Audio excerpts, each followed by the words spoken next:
weeks before he signed with the Bucks. Brown allegedly destroyed a surveillance camera and threw his bicycle at a security guard shack in his Hollywood, Florida gated community. Max, should the NFL discipline Brown for this? I don't know what to do with Antonio Brown anymore. I said last year at a certain point, or maybe this was 2 years ago already, I don't remember, when all the trouble, it kept getting into trouble, I guess this last year, he may have a mental health issue. That's what it seems to me. He's emotionally disturbed in some way. And you can't say that lightly, but it seemed that way. That's actually giving him the benefit of the doubt, right? When someone misbehaves that way or behaves in the way he has. And then it occurred to me over time, the idea of having a mental health issue and being a jerk, those two ideas are not mutually exclusive. The idea that you could have a mental health issue, that you could be a jerk, and that you could maybe just not be very smart. Also, those are not mutually exclusive. It's possible to be any one of those three without the other two, or without one of the other two, but it's also possible to be all three. Mm-hmm. And the more I see Antonio Brown's behavior, the more I wonder if it's just all three. Stephen A. Well, here's the deal. I mean, to me, if the NFL were not aware of this, that's an indictment against Antonio Brown. And the reason that's an indictment against Antonio Brown is that eventually they would find out. So why would you try to keep it from them? It just provides that much more fodder for you to look at him with a raised eyebrow. You already know that at times it appears like he doesn't have all his faculties in order because of some of the senseless things that he does. We won't even get into the legal situations that he's created for himself. Remember him literally videotaping himself cursing out law enforcement officials in Florida. And doing the things that he's done. We know that he's taped conversations secretly with Coach John Gruden. We know that he's revealed private text messages between him and former teammates. We know that he's called out an owner knowing that you needed that owner to approve you keeping your job. We also know that he could have shut up for 4 days and guaranteed himself $29 million. And he couldn't do that, which definitely lends itself towards you believing he's got a screw loose somewhere. The bottom line is this, though. Some of it is malicious, and it is one thing when you're hurting yourself. It's another thing when you're not hesitant at all to hurt other people.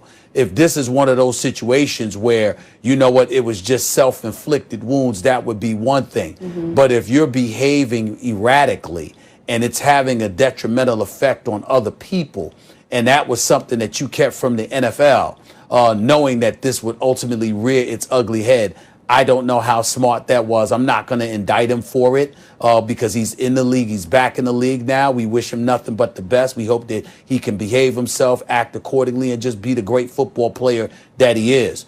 I just don't know what to make of it because we don't have all the details. I would tell you that if he's in the news for anything other than his play on the football field, it is almost never a good thing for him. It just never ends, though, Stephen A. Every time you think, because you hope to see the best in people, right? And we all love a story. I think it's well known at this point, the American culture, we like to build people up. You have an idol, we like to tear them down because after all, we're all just human and we like to see them rise up again. And so we keep waiting for Antonio Brown's behavior to suggest in some way that he's getting better, right? That he's getting healthier mentally and emotionally, that he's being less of a jerk, that he's behaving in a way that indicates that he's smartening up. And, always there seems to leak out in the news more stuff that says no, still no. The answer is no. Yeah, well, the Homeowners Association president said they decided not to press charges against Brown for all this, but still something that the receiver should have told the NFL before his reinstatement. So we'll see what happens if there is, in fact, any disciplinary action. All right, guys, more First Take on the way. We're sticking with the NFL. Drew Brees is out for Sunday against the Falcons.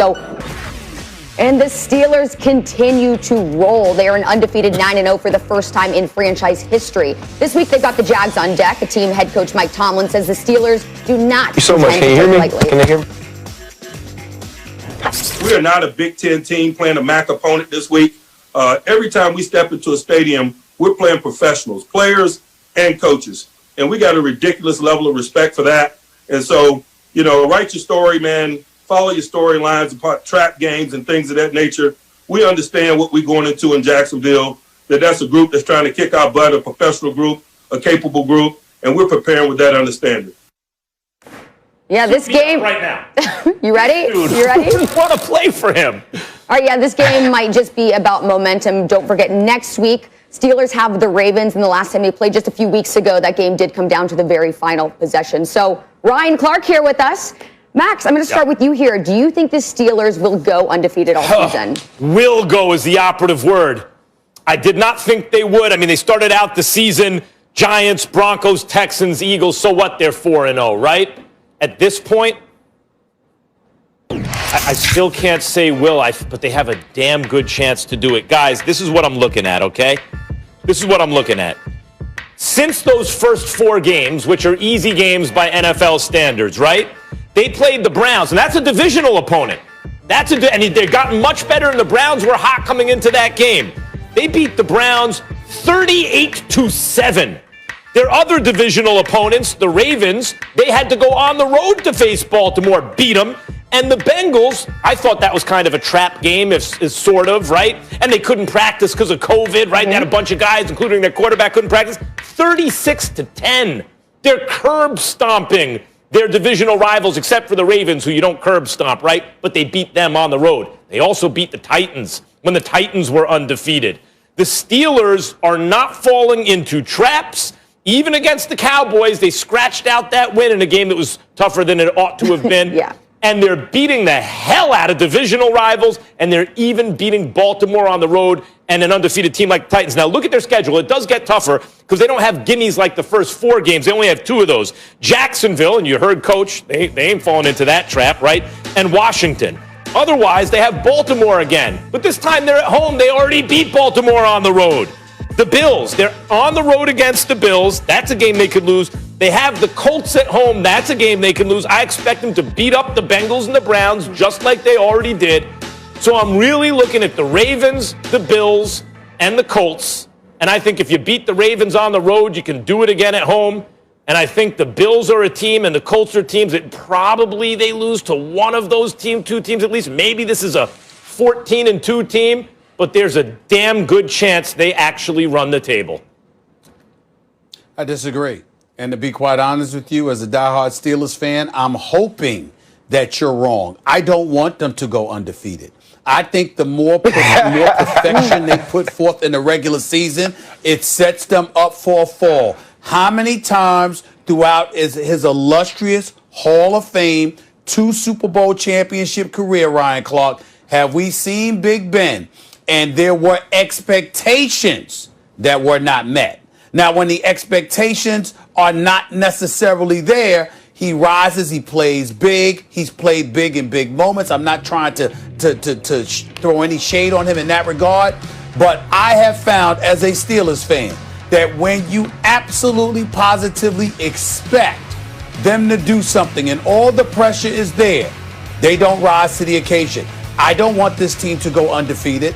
I expect them to lose about 2 games the rest of the way, and I hope that I'm right. They got a game against Buffalo. They got an upcoming game against Baltimore first. They got a game against Indy. They got a game on the road, last game of the season, against Cleveland.